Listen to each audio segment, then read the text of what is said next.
afternoon and all. In this video, I am going to explain you the functional dependencies properties. Later on, we'll discuss about the decomposition rules. So that means what? When you are dividing the tables into two relations, then that should satisfy two properties that we call it as lossless joint decomposition and dependency preserving decomposition. So first, before going to that, we'll see properties of functional dependency. So first, what is the need of functional dependency? In the yesterday's class also, I told you that consider here I have a variable attribute x, here I have a attribute y. Now consider this employee ID is the x and this employee name is the y. Say, now if I say, consider the name of the employee is A. If I say call A, what happens? Two persons having the same name, so we cannot call which 101 we are calling or 105 we are calling, we don't have any idea. But if I say call 101, what will happen? A particular candidate only will come. That means what? Here in this table, each and every row is identified by employee ID. That means what? This employee ID is the determined. This attribute is going to identify each and every candidate in the employee table. Right? So this we call it as a determined. This we call it as the dependent. Right? Now, here whenever we are breaking this relation into multiple relations, we should follow decomposition properties. We should follow decomposition properties.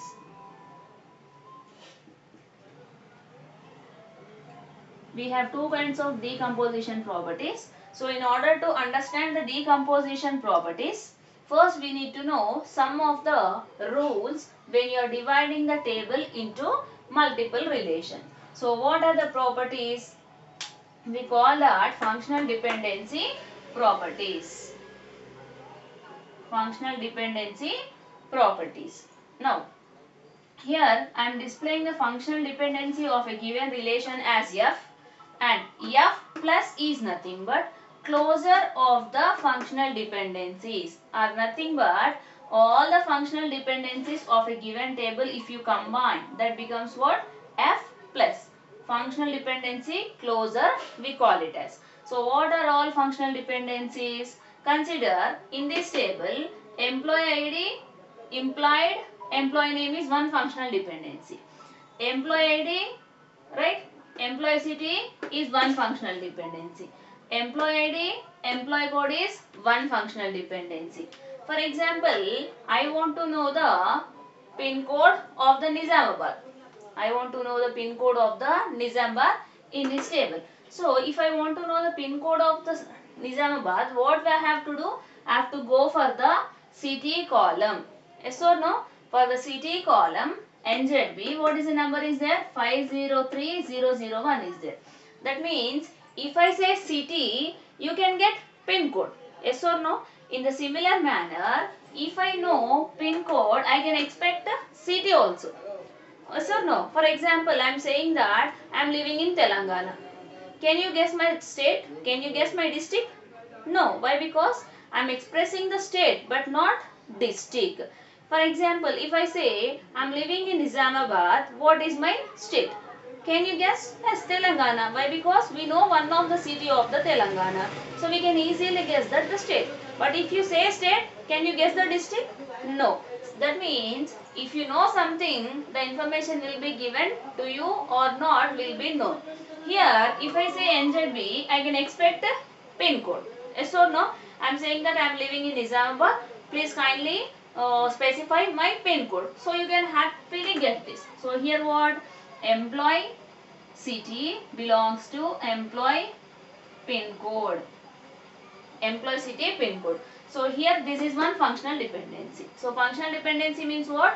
On which attribute is depending, have to specify by using this symbol.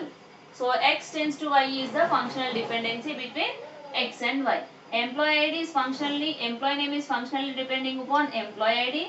Employee pin code is functionally depending upon employee city.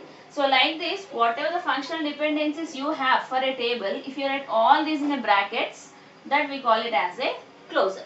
Right? Now, come to the properties of the functional dependency. Here, first property is as reflexivity. So, reflexivity is nothing but employee ID, employee address is there. Right? So, if I say employee ID and employee address, you can easily get employee address. If I know employee ID, I can get the employee address also. Here what? X and Y are the two attributes. Consider X and Y are two attributes. Two attributes are nothing but two column names. Right? Now, if Y is subset to X, that means this is X, this is say Y. So, this Y is subset to X. That means what? This Y is available in the X. Then, we can determine the Y value by using X. So, we can determine this value, employee address, by using employee ID. So, here I am saying that 101 Nizamabad. Right? Can you guess what is the employee ID? Sorry, employee address 101 Nizamabad. Why? Because here this employee ID address is a Nizamabad is subset to the given X. Now you can guess it. Employee district. Sorry, address. That we call it as what? Reflexivity. X and Y are two attributes and Y is subset to X. Then you can determine Y by X. This property is called as reflexivity. Next we have augmentation. Augmentation is nothing but X tends to Y and there is one more attribute W. Then XW tends to YW. So we are combining XW and YW. Now transitivity. X follows Y, Y follows Z. Automatically X follows Z.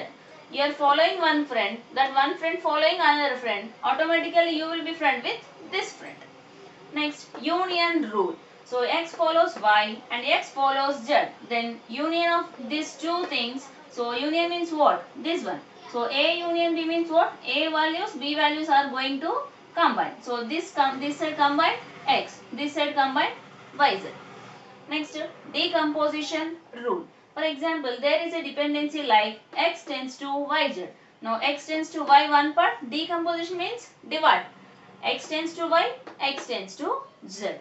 Next and last, pseudo-transitivity. So, to pseudo-transitivity, X tends to Y and YW tends to Z. Now, if the properties are functional dependencies you are writing, so these two are the functional dependency. Now, WX, that means from this W you are taking, from this you are X taking. And this Y will be removed and you have taken Z. So that property is called as pseudo-transitivity. So what is the use of all these properties? These property rules are useful in the decomposition properties. So when you are coming for the decomposition of properties, whether your table is satisfying these two properties, when you divide that, then only you go for normalization process. That means what? This table I am dividing like employee ID and employee name, employee city and employee pin code. I am breaking the table. So, if the normalization satisfying, this decomposition is nothing but what? Dividing. If dividing satisfying the two properties of the decomposition, that means then only you should do decomposition. If any one of the property is not satisfying given here, you should not normalize the table. Clear? Now we'll see what are the properties of the decomposition. If you are breaking the table means directly we are simply just break this. This is not the case. It should satisfy two properties of the decomposition. Then only you can break the table as a normalization process.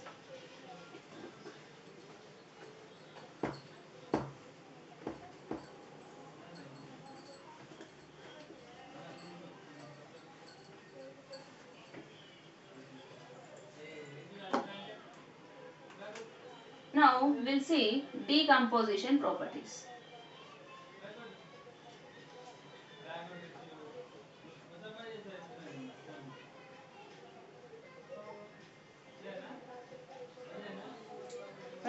we have two types of decomposition properties. The first one is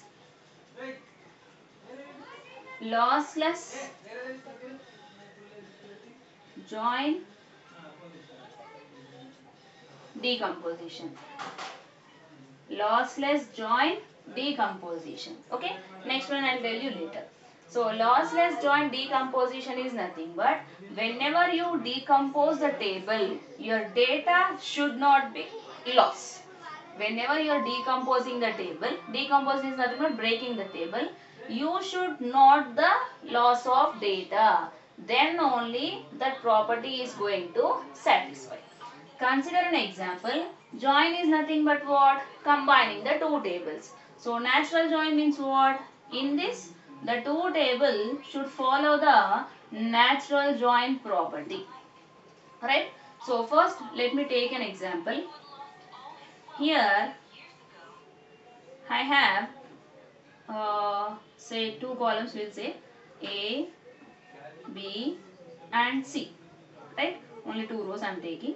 A, B, C is there. Now here value is 1, value is 2. Here consider the names are A, B and here some value is 101, 102. Now this is the given table. Consider say student number, student name, student Aadhaar number. Three columns we have. Just I am renaming with A, B, C in order to get not to get confusion. Okay. Now I want to break this table. I want to break this table such that one table contains AB, another table contains BC. Now how the values will be? 1, 2, A, B in this case. Right? Now one more table is what? B and C. So B is A, this is B, this is 101 and this is the 102. Now apply the natural join on these two tables. So natural join is nothing but what? For example, in one set I have 1, 2. In another set I have 3, 4. Natural join means what? This 1 is going to join with 3 and with 4. 1, 3, 1, 4. Now this 2 is going to join with 3. This 2 is also going to join with 4.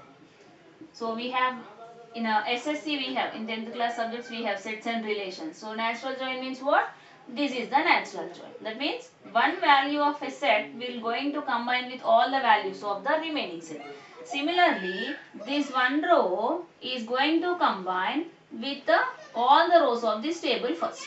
Now how the table will be? 1A, A, 101. Again 1A, B and 102. Right? Next, this row also going to get these two values. Now 2B, A, 101, 2B, B, 100. Now, I am going to combine these two tables in this way. Now, I have a question that what is the, right, from this table, I am having the question that what is the student number of 102 Aadhaar number. That means what? Whatever the student number 102 is there, I want to find out the student number. So C is nothing but what? Student Aadhaar number. This is the student name. This is the student number. This is the student name. Now I have only one table, consider. Here what you have? 102. 102 is the Aadhaar number. Now whatever the number 102 is there for a particular student, I want to get 102 student number. So is the student number is available in this table? No. So what we have to do? In this case, we have to merge these two tables. So you will get this table. Now find out 102 Aadhaar number. Find out their student number. So all these are the Aadhaar numbers? Yes. So 102 is there. Here 102 is there. Right? 102 student number, Aadhaar number. See, here we have one value, here we have one value. So, which is the correct one? This is the correct one. So, is the correct data is available in the natural join table? So, మనకి ఇక్కడ 102 అనే student number వస్తుందా Aadhaar number తో వస్తుంది natural join చేస్తున్నప్పుడు. So, such join is called as natural join. So the data is called as lossless join decomposition. That means what? Simply I'll say one more example. So all these are the tables example. I'm taking, this is the A section, this is the B section. Overall, I'll consider MPCS students are 150 students are there. In A section, I'm dividing 75. In B section, I'm dividing 75. If I performs A union B, that means I'm performing natural join on these two tables. So what number of students I'll get? So all these are the 75 students are there plus 75 students. Overall I am getting previous or not? The same value I am getting or not? Is the data is lost here? Is the students are lost here if I break the table? If I break the MPCS section? No. So if I am breaking this 150 into 75, 75, if I combine again also I am getting same 150. No loss is happened if I break the 150 into 75, 75. Similarly, if you break a table into two relations, if your data is not lost, then we say that lossless join decomposition. Clear? Understood?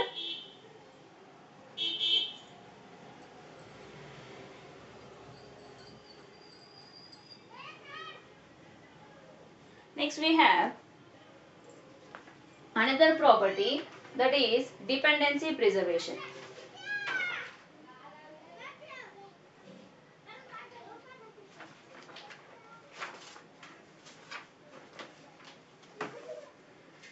Dependency preservation.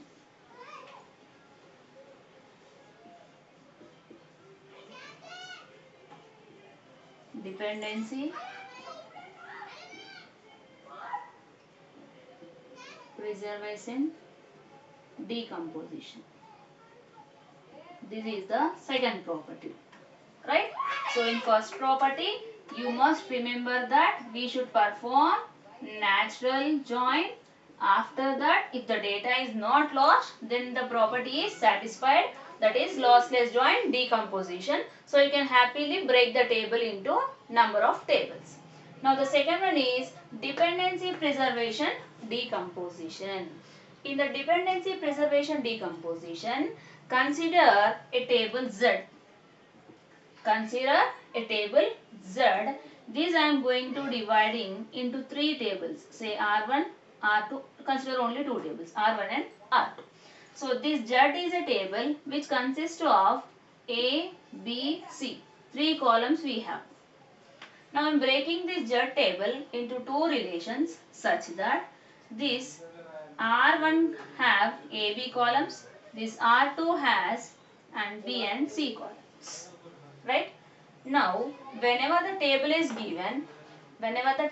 given and their functional dependency is also defined like that, A functionally depends on B, B functionally depends on C, C is also functionally depends on A. So, this is the given case, right? Now, whenever all these are the given, so all these are the things are given. Now, define the functional dependencies for R1 and define the functional dependencies for R2. So, the functional dependency means what? Either B functionally depends on A or A functionally depends on B. B functionally depends on C, C functionally depends upon B. Maybe any case. So, I consider A to B and B to A. In this case, B to C and C to A. Right? So, all these are what? Consider these are the F1 functional dependencies. These are the F2 functional dependencies. So, if I write F1 plus means what? What are the functional dependencies are there? You should combine that. A tends to B, B tends to A. And F2 plus means what? B tends to C and C tends to A. So we are assuming maybe A depends upon B, B depends on A, B depends on C, C depends upon E. But when a table is given, the relation set is given and the functional dependencies are given. Now, find out functional dependencies of closure union. So what we have to find out now? F1 plus union F2 plus. Right? Union means what? Combining of this set and this set. if you perform F1 plus union plus F2 plus union, if you get F plus, so F plus is nothing but this given set. This given set is equals to what? F plus. So if you perform F1 plus union F2 plus, if you get F plus again, that means what? If రెండింటిని combine చేస్తే మళ్ళీ మనకి ఇచ్చిందే వస్తే, right, ఏదైతే functional dependencies ఇచ్చారో అవే functional dependencies వస్తే, that property satisfied that dependency preservation decomposition. Now we'll check whether these functional dependencies will combine to get this or not. Now what are there? A tends to B is there. That means A functionally depends on B is there. Is it available here? Yes. This we have. Next B tends to A is there? No. So not required. What we want to find? If you combine this, if you perform union, will you get this or not? So that is not there. Next B tends to C is there. Is a B tends to C is there in this set? Yes. Next C tends to A. Here I have written wrong. B tends to C, C tends to B. Sorry, here we have C tends to B. So here what we have? C tends to B. Here take. Now, in order to get A, here C tends to A only. In order to get C tends to A, what we are doing here? Take the help of the C tends to B. C tends to B. That is one rule. So from this consider B tends to A. B tends to A. As we discussed the transitive property in a previous case, X tends to Y, Y tends to Z, then X tends to Z. That means C follows B, B follows A. Automatically C follows A also. Yes or no? Now this we get again. That means what? This decomposition is satisfying the given dependency preserving set. So this property is called as dependency preservation decomposition. That means what? From the given decomposition sets, and we have to break the table, find out the dependency preservings, that means functional dependencies, and combine the functional dependencies of the breaking tables, you get this one. Now this union of these two functional dependencies again makes the equal to the given functional dependency set. If both the sets are equal, then we say that this decomposition satisfying the dependency preservation decomposition property. If any table breaking decomposition satisfying these two properties, we call it as the decomposition properties. If a normalization process satisfying decomposition satisfying these two properties, then only you have to decompose the tables. If your decomposition is not satisfying these two properties, you should not decompose the tables. That means what? You are not supposed to break the tables if the two properties are not satisfied. Clear?